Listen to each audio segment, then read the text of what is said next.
with a Swedish composer Jesper Nordin, whom I met at Baltic Sea Festival in Stockholm in August, where a very important work of his was premiered by Sapeka Salonen, and now he will join me here to talk.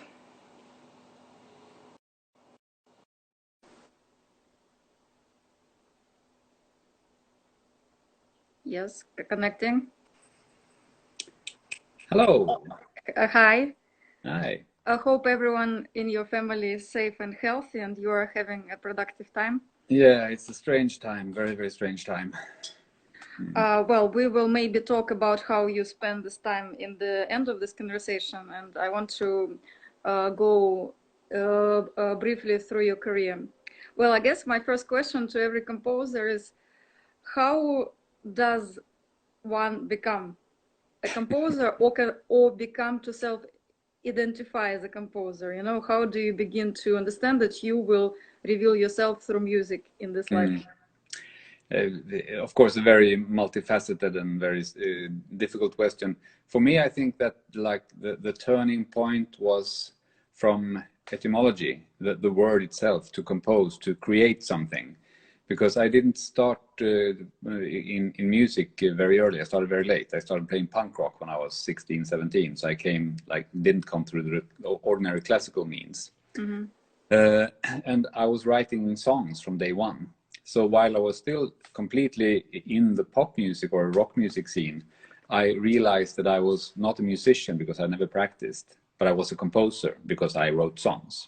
So that it was the word itself. I'm like, okay, this is what I am. I like music. I didn't know much about music, but I felt it was something that touched me deeply. So, and then okay, how can you study that? How can you become a better composer?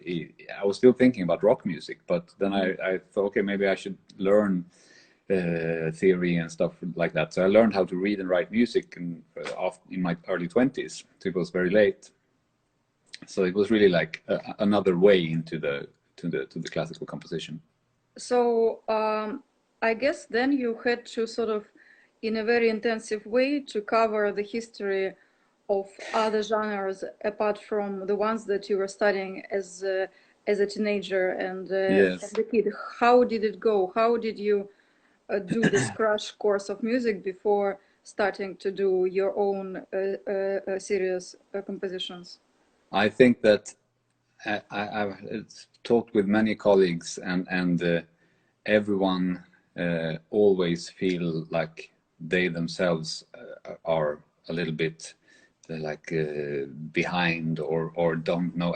Almost every artist have this feeling of I don't really know anything, and I don't really know what I'm doing, and I should have learned so much more. And of course, in my case, that's very easy to say because I really started very late. So I should learn a lot more. And there's always things to know. And I'm way behind in so many aspects. I still feel that, even if that was so long ago. But that's more, I think, more of a feeling of who you are, and you always feel you want to learn more.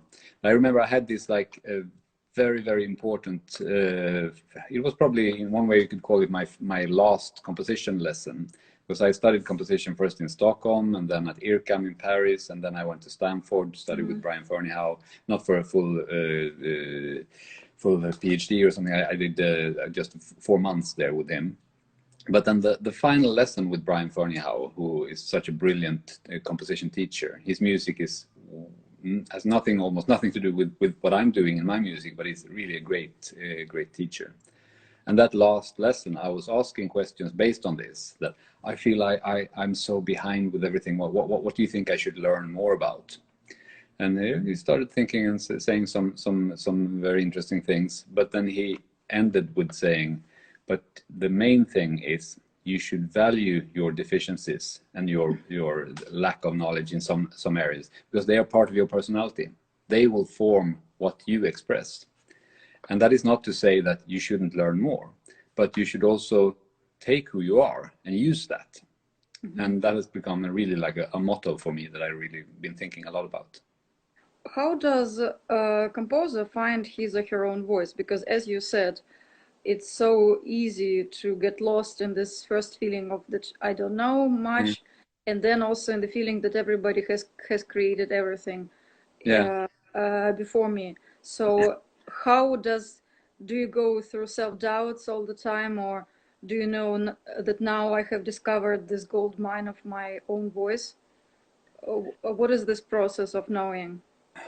I think it's so different from person to person. I know some composers who I value very highly who say that they know exactly that their best work is the ones where they put in the most hours. It's a complete equivalence. Okay, I put in many hours, it's a good piece of music. And others who are can be like either way, you can do something fast and it becomes fantastic and you can work for long, it doesn't go anywhere.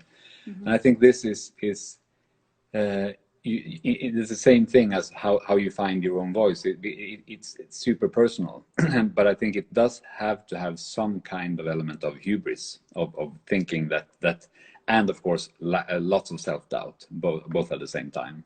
But for me, when I made my first song when I was 16, and the first punk song, I just loved that song. And that's I didn't really care if others liked it or not. I just loved that music, and that feeling of that I really like what I do, that's always the driving force. I like to listen to this touches me emotionally, and that's always been like the main thing for me. If you know that your music represents you, can we say this about every piece of music, that it is not just sort of objective symphony coming from heaven, but it's actually the voice of a particular man or woman who has written it? Can you feel your colleagues in their music? Do you know their voices? Yes and no, and it also, as with everything, it depends on how well you know the context. Because if you don't know anything about extreme metal, and you hear Meshuggah and you hear Korn, you think it sounds more or less the same. If you know that genre or those genres, that it's very different.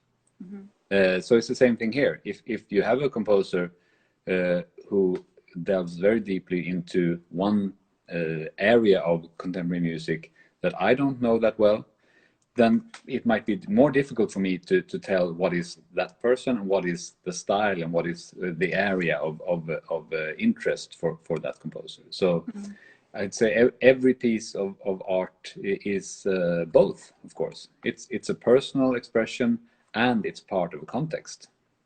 So I don't think you can tell it apart. As the one who has moved from one, well, sort of have encompassed several genres through his career, do you think that a composer is restricted by genre? Like when you are a rock musician, you know the rules. If you decide to become a folk musician, then your rules change. And then you decide to become a classical musician, your rules change again. Or can you challenge them and develop a hybrid sort of your own music? First, I just want to point out I was never a rock musician. I was a very low. It was as a teenager, so I never played anything properly, and I wrote some songs, but it was just the driving force for me. It was not. I would never call myself that I've been playing rock on any level. But all styles and areas, it's like languages. It's like, yes, of course, you know that this is Swedish and that's Norwegian, and then in some areas in Norway they speak something that is more easy for me to understand than in some areas in Sweden, even though. So it overlaps and it merges, and some things are further apart. If you take a gamelan musician, it will be very difficult for that musician to just directly go into a symphony orchestra or a jazz trio. But if you take someone who's been playing pop music and you go to hard rock, it's closer. So it's always about this, like how close are you and how much have you listened to it? What do you know about the context? And hybrids, the entire music history is driven by hybrids and people combining and going deeper. And I've always felt that I really admire and like the people who go super deep in one small area, because without people who do that, there is nothing in between to search. And I'm a lot about searching in between things, and I really like that.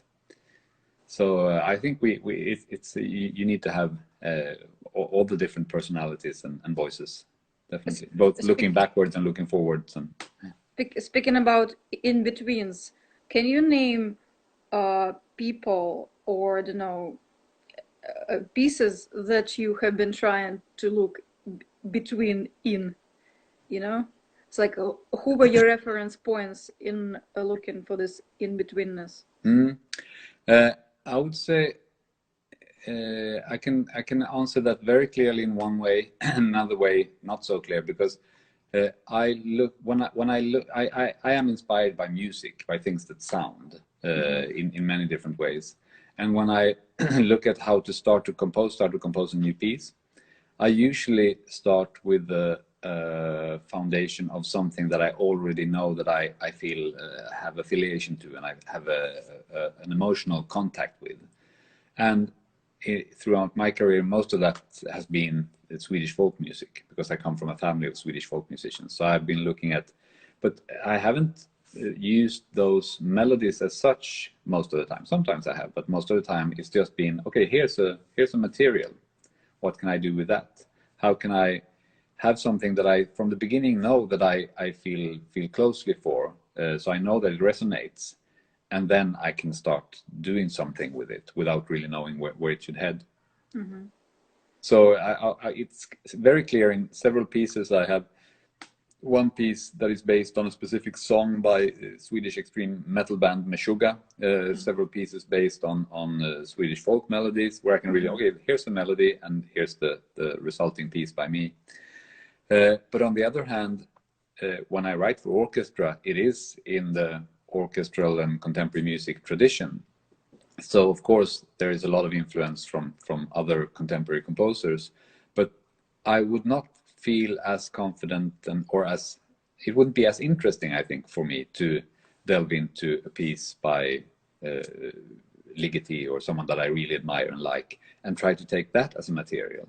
That, because that's already been done. I love that piece in that context, so I don't think I would add anything to that, because that's a masterpiece in itself.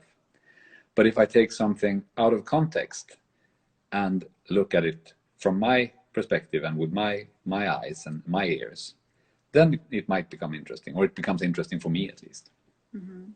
How did your interest in electronic music develop, and could you describe if you had stages, because you seem to have spent quite a big part of your career delving into electronic music, and we Definitely, yeah. come to your apps later. So could you describe, I say, your did it start in Stockholm, or did it develop at IRCOM, and how was Stanford period influential, and so and yes.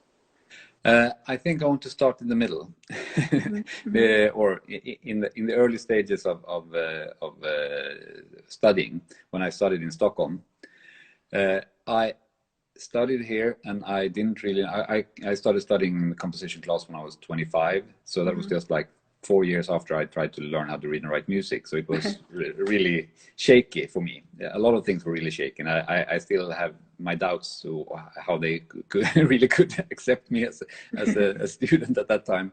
But they saw something, and I was very like reluctant to go into the more avant-garde music, and I absolutely hated all electronic music. The electroacoustic music I heard, I had no connection to it whatsoever. So I was really saying no to everything. And usually all the composers, they also took classes in electroacoustic composition. But we were a class, it was just not just me, but I was one of them, who all of us, we were not really interested in that at all.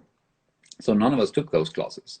So the second year, they made them obligatory. So everyone had to take them. And for me, it was a very strange experience, because that was like coming home. Because when I was doing rock music, I had my sequencer, I had my drum machine, I was writing my songs with technology. And all of a sudden I was in a studio, I know this, I can do this. And all of a sudden I also could become a musician. I could make my choices with my ears. I always come back to that, because I love working with a score, and I love the details you can add into a score, and I love that part. But it is a second phase. It's a visual aspect, a visualization of music. The basic fundamental choices for me needs to be made with my ears. So that's always been like a core thing for me. And then you can do that when you're in the studio. You can take a sound that you like, and you can sculpt it, and you can tweak it, and you can work with it in different ways, and really phrase it as a musician would. So it was really, it became super important. And since then, even if I'm writing pieces that are completely acoustic for ensembles or solos or choirs or whatever, I still do them with the same tools that I use to do electroacoustic music. So what you're saying, that you are not the one who can hear the piece in its entirety, like in the head, and then put it on paper. Yes, you have to No way. Trial it through sampling, through hearing, right? Yeah, I get like I get a feeling for there's something that direction. I want to go there. I want to.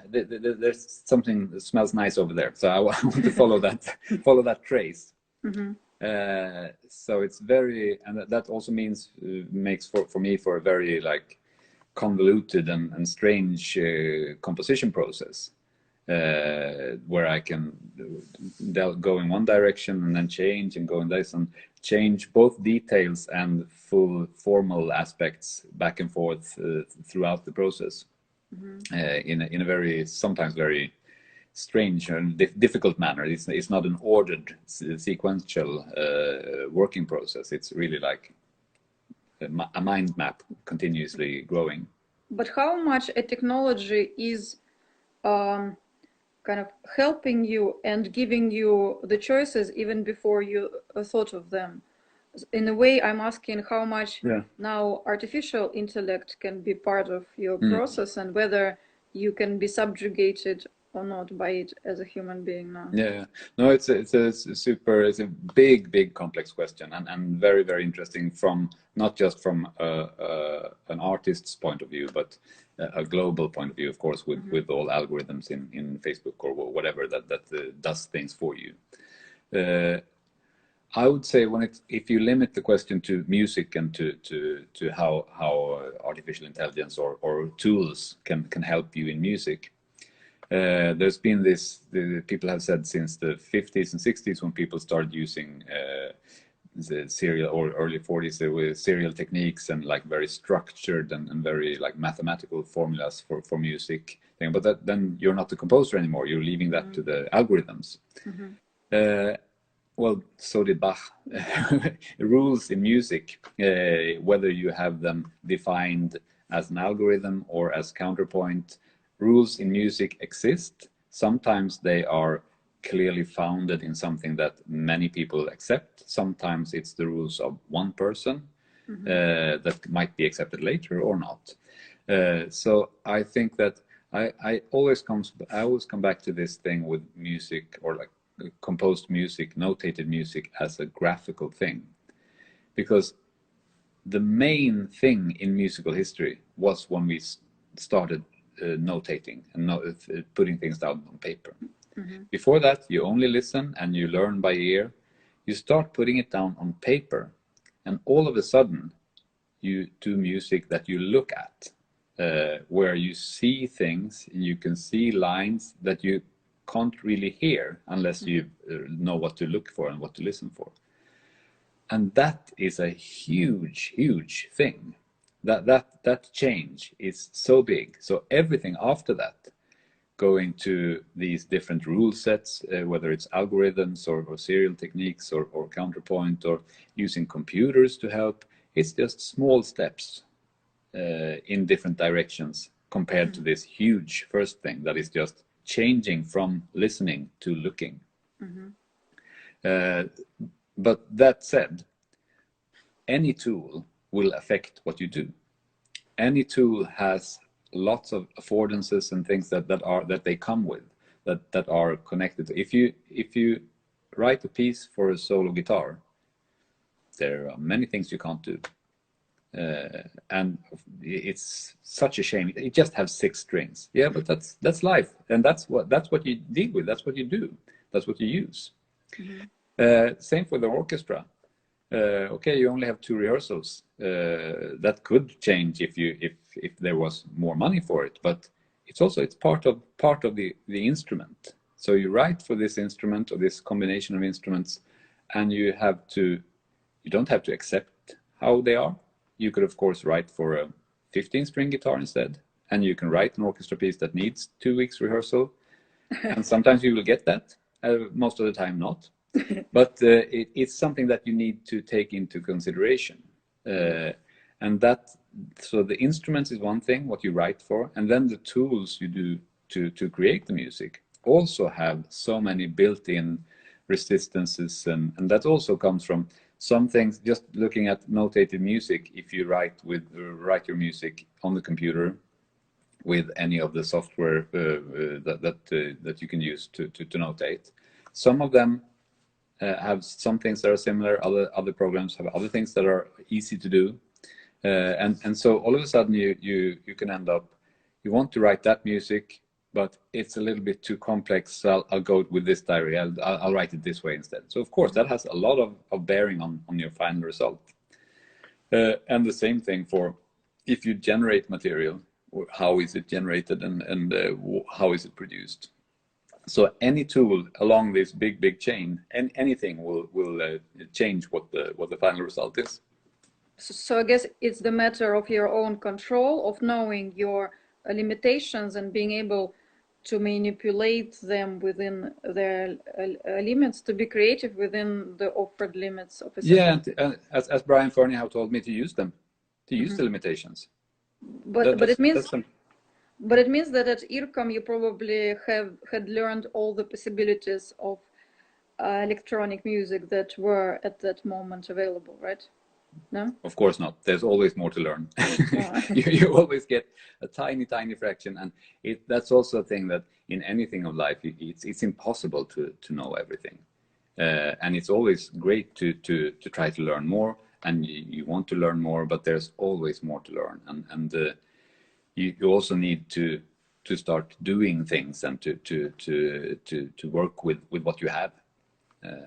So I would say that when I was at IRCAM, actually, especially when I was at IRCAM, I had a little bit the same feeling as I had to electroacoustic music when I studied in Stockholm. I had the feeling of that IRCAM, the aesthetics of IRCAM, as I saw it at that time, didn't really connect with who I was as a composer. So I didn't really feel that confident with that aesthetic area. But I really felt that I was wrong. Not that my music fit better or worse, but that I didn't understand it because I saw something, and that's usually the case. Also, you see something, you see an exterior. It's like with the face of a person. Okay, that's that type of person. It's that type of person. And when you get to know people, they are of course completely different and much broader and deeper than you think.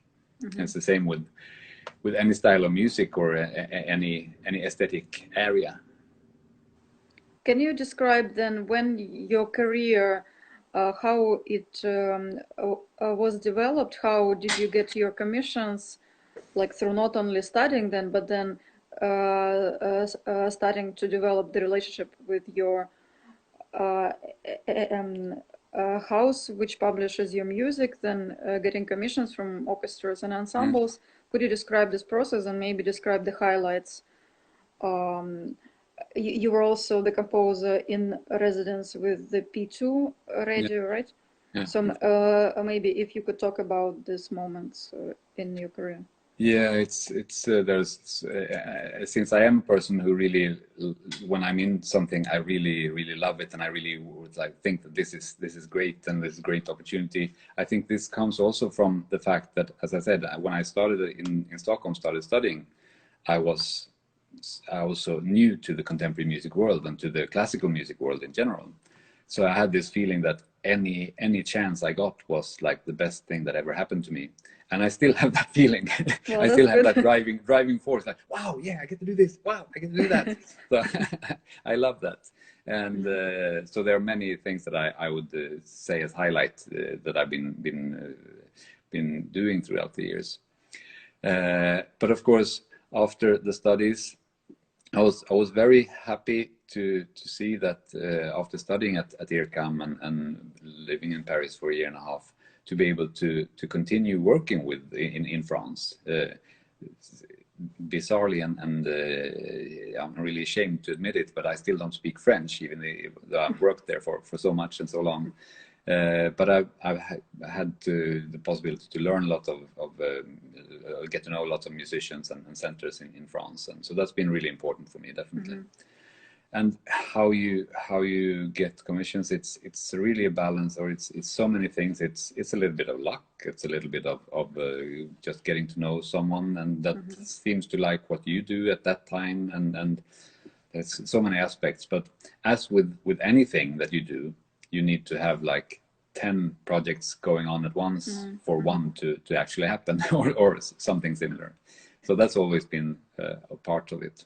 Can I ask, is it usually a certain person, a conductor, who is commissioning, or is it usually an institution or a festival that is commissioning the piece? Yeah, it's very different. I think that you have some, and that's not describing me, because I'm not really a composer where that happens. But you have a contemporary music world in Germany and France, where the festivals are commissioning quite a lot. And I've had a few of those in France, but mostly it's been the centers or the musicians themselves.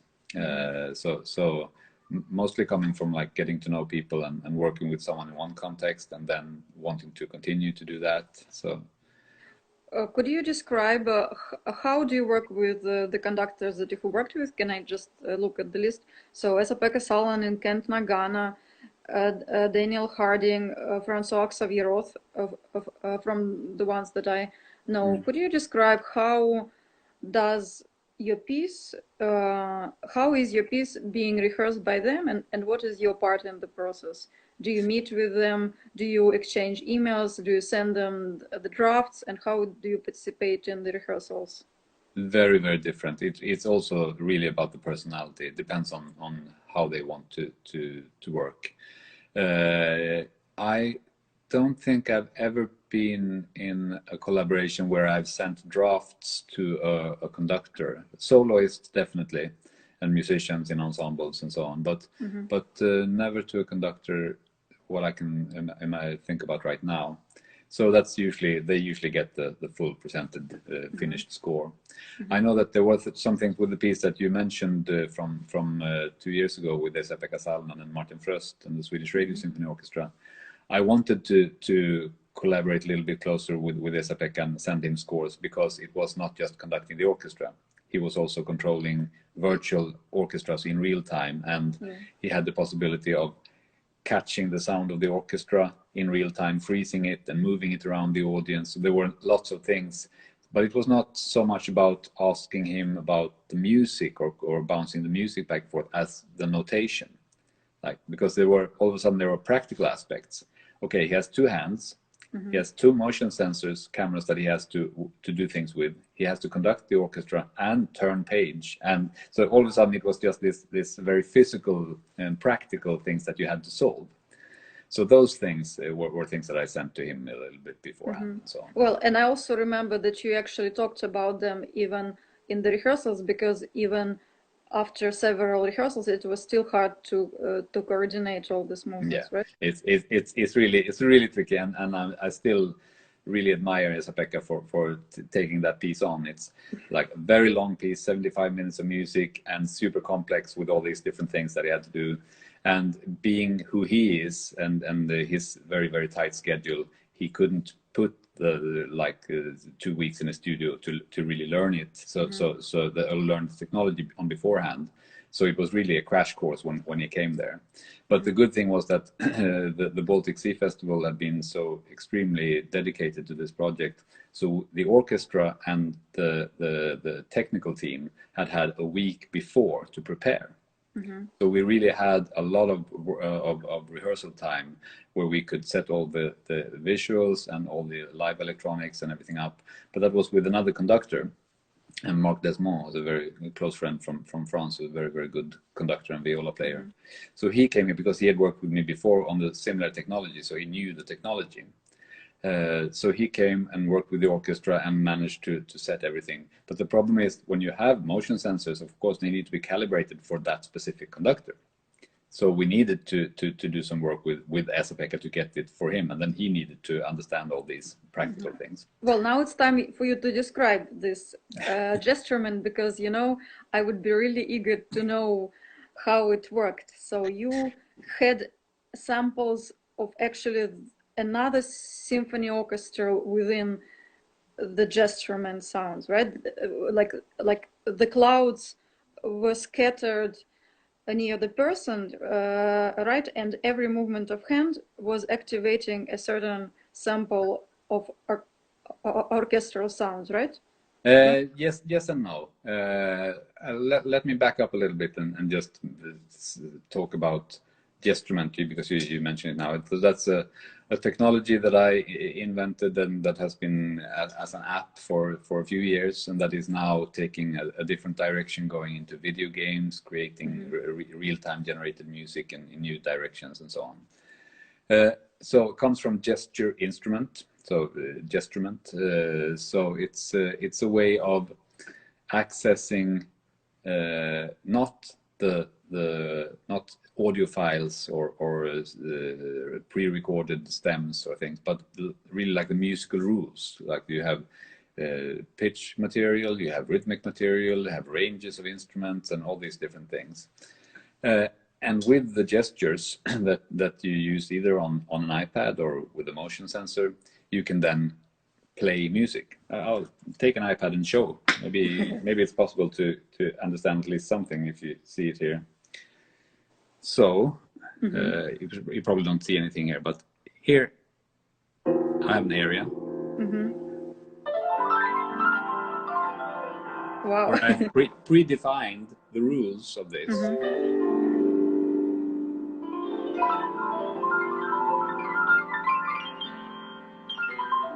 And the rules have been created by you before. Yes, so the rules can be, of course, anything. And let me take an example of an actual piece that I wrote, an orchestra piece, the one that I mentioned that is based on a song by Meshuggah, an extreme rock band. And I took the rhythmic cells from a song called Bleed by them, and I took that and multiplied it for many different string players and got a setup and a rule set or a musical DNA or what you want to call it that I could start playing. And I had this, okay, I know what kind of music I'm aiming for, and I want to have this drive that they have, but I don't want it to sound like hard rock, but it gets some material from there. And so I set up the rules, and then I can start to improvise with that.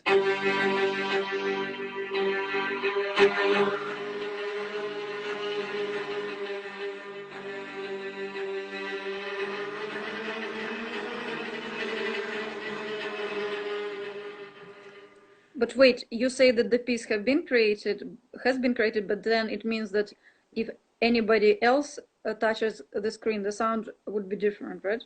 Yeah, so the steps are like this. I define the rule set. You could say that I defined a guitar here. I defined an instrument that I can play that has some limitations, some built-in things, some built-in tonality, some built-in rhythmical aspects. So it's more closely defined than a guitar, but it still is a playable instrument.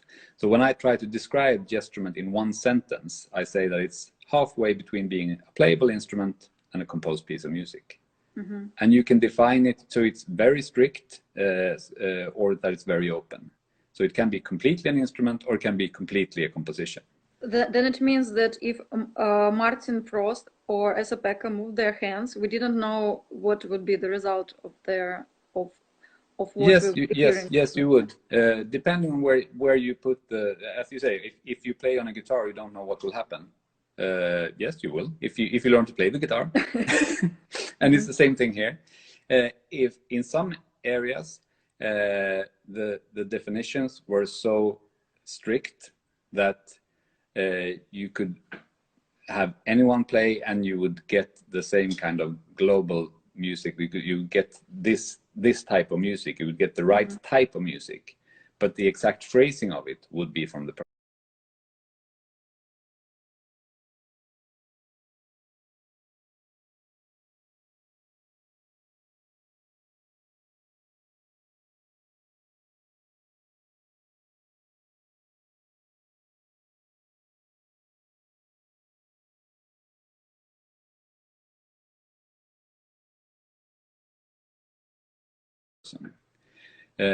And in other areas, or parts were burn.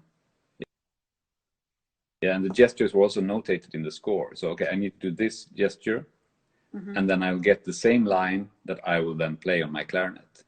So the example I took here from this string orchestra that I was playing on, that I used to compose the piece that then became a score that was played by musicians. And in that piece, no electronics. It's just an orchestra piece, but it was composed with this technology. So the piece we're talking about now, Emerging from Currents and Waves with Esa-Pekka and Martin Frost, that was probably the first time I managed to merge this technology to use it on stage in a good way. So I had composed the piece with these different settings that I had, and then I let Esa-Pekka and Martin play on them and interact with the orchestra, because then that let them become musicians in new ways. But I, as a composer, could still control that the music that came out of their playing would fit with the rest of the piece. But how did you know how that would sound if you only knew how the gestureman produced sounded, while the real acoustic orchestral sound, you only heard at the rehearsal, right? So you only heard the combination of two Yeah, but during rehearsals. when you have a score and you can simulate it through the software, you can listen to a simulation of it. So and after all these years, even if it's a bad MIDI simulation and it sounds like a synthesizer and not like an orchestra, if you're used to it, you can hear behind it and you can understand, okay, this will sound more or less like that. And sometimes you're not correct, but most of the time you at least you know more or less how it will sound. So I felt I had a pretty good grasp of what I would get, and I was not surprised as such. But then, of course, if Martin or Esa-Pekka wanted to do something completely different, in some areas that would be me and Martin really worked closely, and so we found the gestures that really produced the right music that we wanted. For Esa-Pekka, I knew that he wouldn't have that time. So I made situations for him that was more like, okay, you go. It will sound good and it will blend with the rest, and you improvise. So you can do it in both ways. But he knew where to put the hands because you had the special notations on the score, right? Yeah, exactly. So it was in his notation. It was always you had these motion sensors. You have like a virtual screen in the air. So it's a Kinect sensor that comes from the Xbox Play. So when you go inside of that virtual wall, you control an iPad more or less. So that's how it works. And then so sometimes I had gestures that was okay. You go like that, and that was really important. And sometimes it's more like okay, be still or move a lot. So it can be very different. It can be very very crude information. It can be very specific. What is the future of your invention in the world of orchestral music? And can you compare it to theremin playing at all? Because we have recently talked to my friend, theremin player, and she also described to me how in playing the theremin you can control things without actually touching them. In your exactly. case, it seems a similar principle. So yeah, so it's that's I think that's the the magical, and that aspect is definitely similar, that you have this feeling of something that is magic, but you don't touch it, but it still makes sound. But I would say that gestument, that is a musical engine, or a musical artificial intelligence, if you want, because you define rules and then it generates music. So that has, and then no matter how you control it, you can control it by implementing it into a video game, and if your character in the video game come closer to a monster, then the music changes. Or it can be by touching the iPad, or by singing louder. There are so many ways you can control this musical engine, but it's the musical engine that is the thing. And to be able to control that with the motion sensor in thin air, that's just one aspect of it. So that is not really an important part of gestument, how you control it. It's a musical engine that you control in any way. So theremin is a very, very defined and very subtle and interesting musical instrument that has a great potential for doing those things, and it's such a beautiful invention.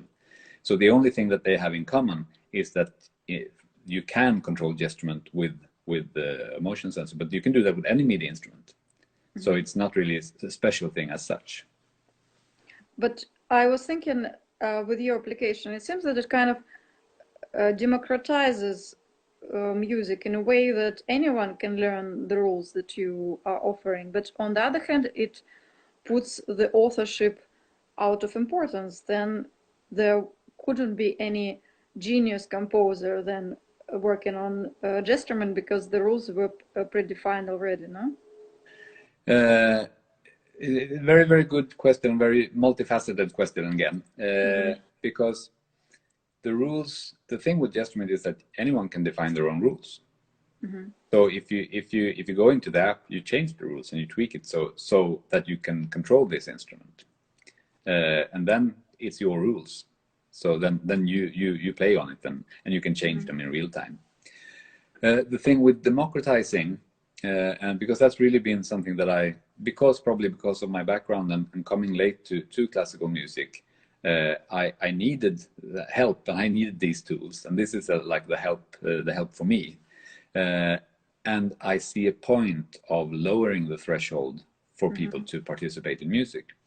There is an organization here in Sweden, and I know they have a sister organization in the UK, and they work a lot in different Eastern countries as well, called Share Music, that work with people with different kind of disabilities and who couldn't play a physical instrument in the ordinary way.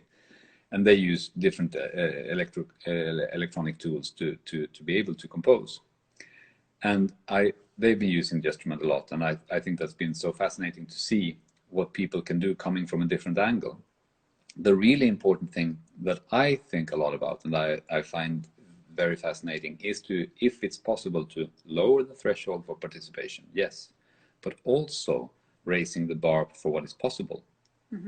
To not try to go, and I also think it's just to look at a country like Sweden, a relatively small country, who in a few areas have been not world leading, but very, very extremely good compared to how few people there are in this country. The pop music industry, or in the video game industry, or football players, or there's some things where you shouldn't be able to be that good in that small context, because usually you have a large base. You have many people doing something, and then if you have a large base, then you will have some people who strive for excellence and become really, really good at that. And when you look at Instagram, of course, the professional photographers, they don't use that as their tool for making a living, but you have lowered the threshold for participating in doing photos, and it's a great thing. So, but if you can have that and also still raising the bar for what you can actually do and getting people interested, and that's, I think, these kind of tools can be. Me and Martin Fröst are talking a lot about how to make these kind of tools into pedagogical tools that you can use for grabbing kids' attention and keeping them interested in learning to play instruments. and we're looking at some projects that we think would be really interesting. Well, I guess then you're also a person to ask about whether you think there is a future for virtual reality, augmented reality, mixed reality projects, because I think they're also trying, on the one hand, to be very technologically advanced, but on the other hand, to reduce this threshold to let people in, to get them interested.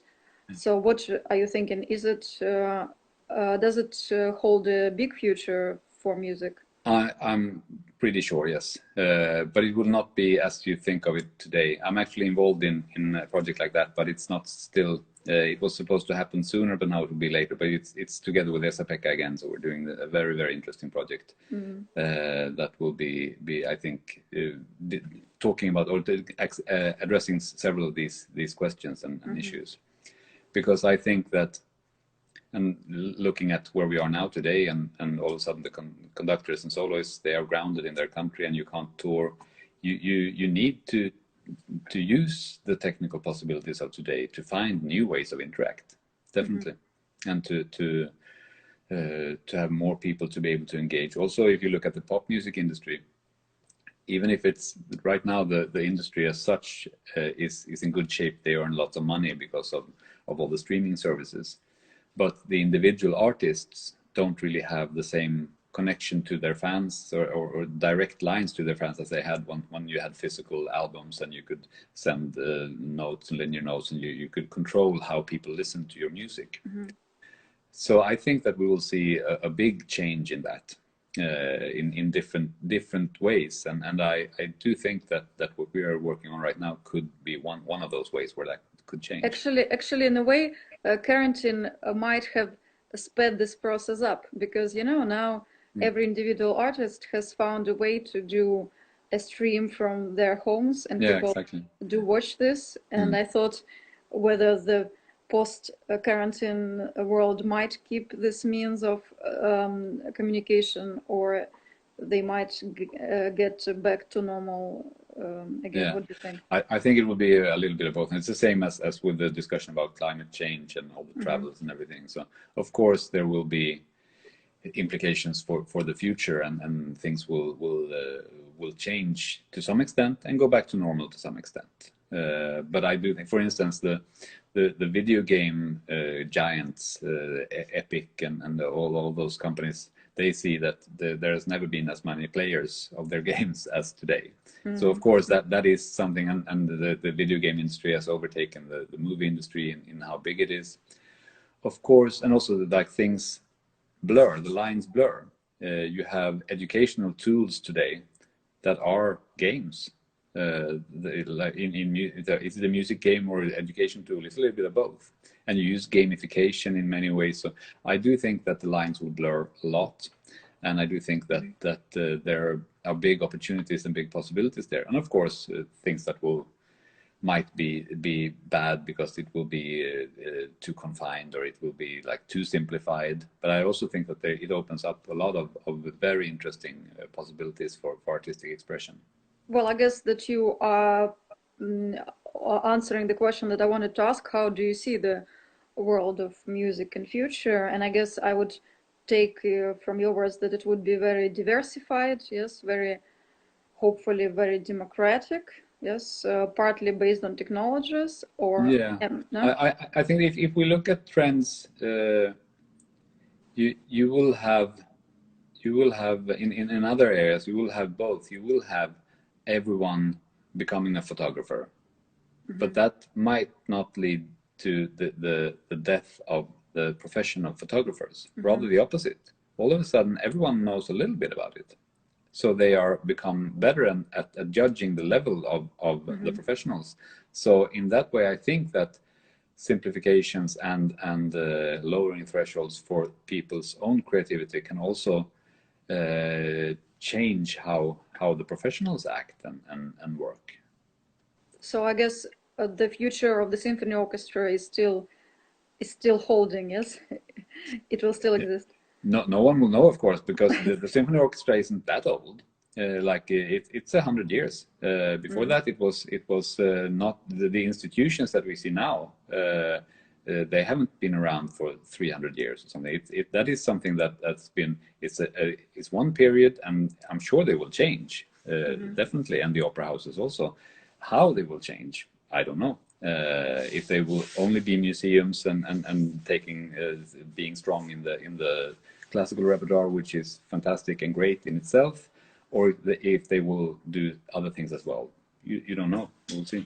Do you think that after the quarantine it will be more difficult or easier for countries and musicians from different countries to collaborate? Because we are now, maybe for the first time, maybe after the World War II, limited in movements only to our own countries. Yeah. Do you think maybe as to counteract it, we will be starting to collaborate and move around the world when we have the possibility? Or I think that then the climate, if not for the climate change discussion, I think it would just be like, oh yes, back to normal. But now, since that discussion was so big before, and you see the changes that happens through this, I would guess that things will change, or I hope they will change in a good way, so people can, of course, travel to some extent and to keep the collaborations, but to use these tools more and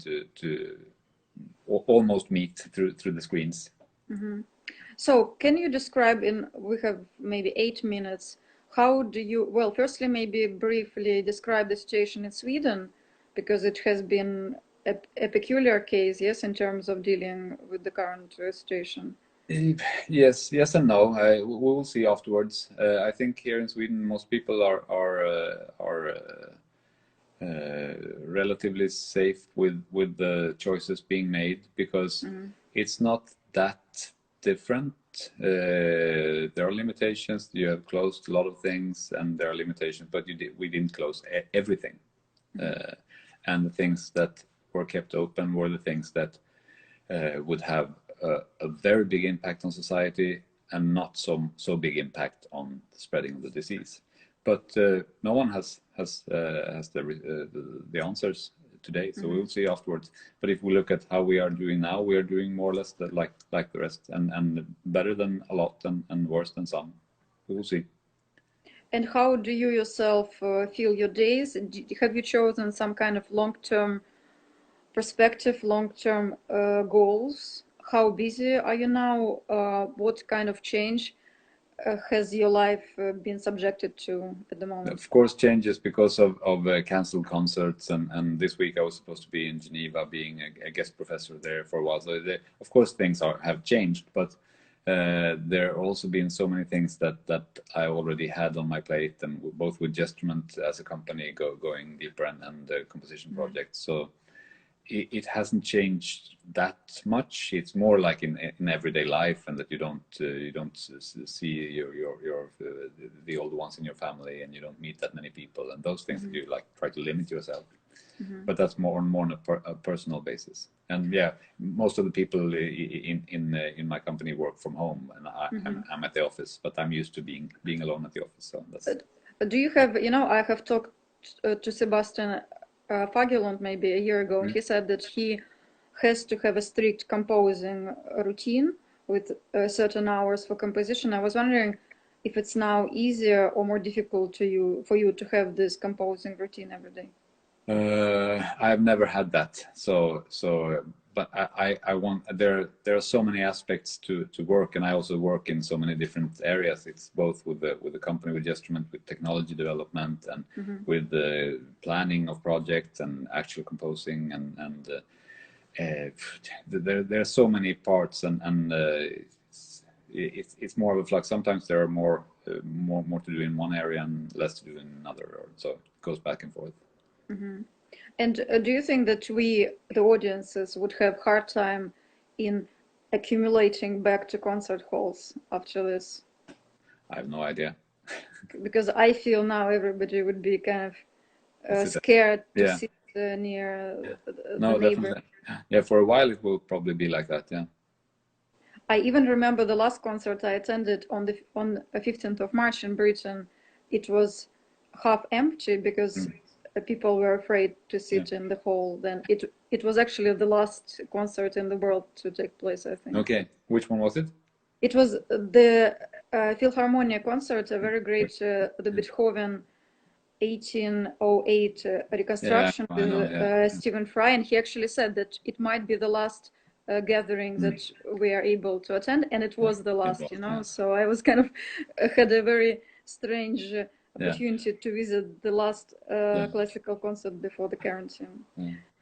Just 2 days before, I was supposed to be in London with this project with Jesper for really? Also, yeah. But it happened, but I wasn't there. So.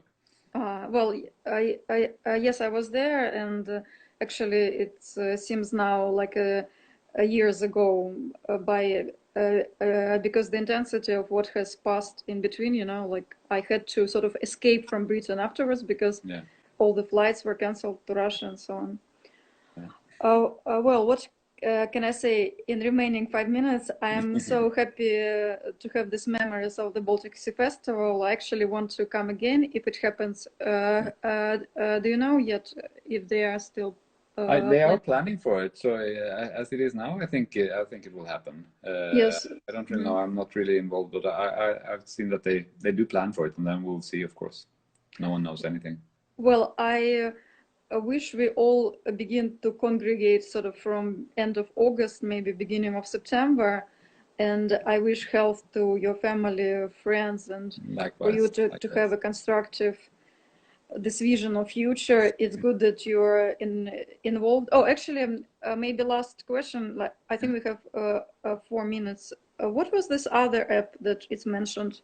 A scale gen. Is it? It was actually because when I didn't talk so much about how I developed the instrument. It was just my own tool that I needed to have to compose. I wanted to have that. I had been like recording musicians a lot and trying to build things in the computer, but I wanted to be able to play and to improvise more. So then I did a Max MSP, as it's called, as a way of programming music technology. So I did a patch, and I took a Wacom tablet because it was before the iPad to play on music. And then when I got some funding to make an app from that, it was a little bit too complex to make all of that original tool into one app. So we just did like the playing area. But another aspect of it was the dealing with scales as material. So a few years later, we made a second app called Scale Gen that is more. It's about how to work with the pitch material and how to both not just in a linear way, like different scales and different tunings. Of course, we have plenty of those and microtones and intervals and so on. But also, how about using a melody as your scale? And to play on the scale, because then you come into more composition techniques, but you can do that with multi-touch. There were lots of things that we can do there. So both of these applications are used, as you say, in video games, right? No, not the applications themselves. No, so it's the as we said, the Gestrument is an app, but it's also mainly it's a core engine. It's a musical engine, and that engine has now been ported to other areas. So we are in one game already, and we are talking to others to become more and more to be able to do, because music in video games is audio files. It's the last thing that is hard coded. Before the visuals were also hard coded, but now they are rule based. The music is still hard coded. So we're trying, because this would be like having the music also being rule based. I see. So it actually can be different. It will be different every time. You Exactly. play the game, yeah? And you could change. You could have a new skin of the music. You could actually play your favorite game with an interactive version of your favorite song. That's like the main goal. So it's a big goal, but we'll see if we get there. Well, I'm very impressed that you're so future oriented and trying to think of the things that maybe were on the surface but were never used before or even thought about before.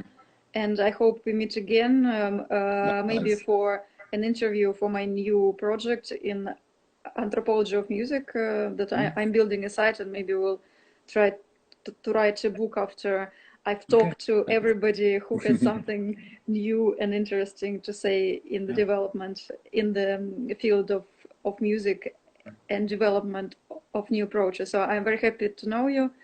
Likewise. And it's so good to be connected from St. Petersburg to so many cities and artists and people. So thank you so much for this talk, and I will record it today or tomorrow and put it on YouTube, so the people who didn't have time to watch it today would watch it in the recording. Okay. Yeah, that's great. Thanks a lot for a nice talk. Thank you. And I am improving my Swedish. I'm listening to Stig Larsson of all authors in Swedish and trying to improve my understanding skills. Oh, so. That's impressive. I don't know any Russian. Well, it's just like it's not necessary, but Swedish has been my occupation since 5 or 6 years before. Ah, so, yeah. Nice. So vi ses. Vi ses. Hej då. Bye.